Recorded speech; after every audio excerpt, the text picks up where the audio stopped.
So here we have the very first carbon fibre golf club I talked to you about earlier. As you can see, it's stepped. We used a mould which had a stepped steel section to it, and this is braided.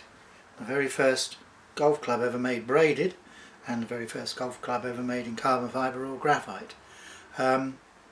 Beautiful thing. Now I took this to Hilton Head with me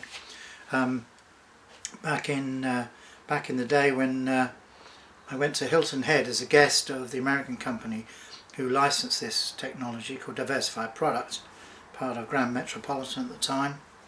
And I met there a man called Terry Forkham, who was a guest amongst 18 other professional golfers. He was a guest, and each one of these golfers did their own party trick on each hole.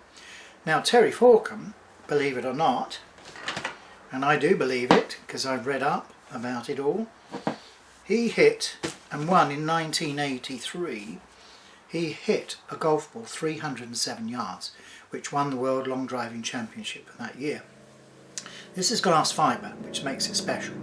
It's heavy, it's a long one made for Terry, who was about 6'6", 6'7", and you can just see the W, the H and the I of White Lightning.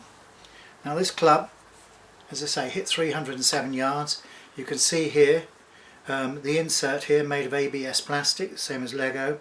The wood is persimmon with a steel plate. This particular club was made for Terry by Nomad in the United States. Now Terry gave a demonstration of how to hit a ball, and you couldn't see the ball when it was still going up in the air after he'd hit it. Lovely, lovely man. And the proceeds, this is going on for sale soon, the only one in the world like it. With one of the carbon fibre shafts, the only one like it in the world. They'll all be going on sale soon, and the proceeds will be going to a children's charity that I support in the UK. Now alongside this, if you want to confirm your records, Willie Wood was there, one of the holes I remember, and I saw him many years later winning a PGA Tour championship, and a man called Paul Azinger, one of the nicest people I've ever met.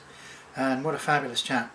He went on, as you probably know, he had cancer, but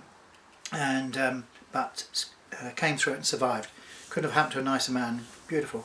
But what his speciality was, he was demonstrating how to chip from a bunker which was immediately in front of the green, and about 10 feet away on top of the bunker there was a flag and there was a hole, and he asked us to choose a club that we would normally use to play such a shot, and the ball was just before the sand in that trap, and so we all placed the ball there, and we went and got our sand wedges, of course, and he said no, that's not the way to do it, and he went and got a driver similar to this, and we thought he was joking, and he said no, this is the way to play a bunker shot.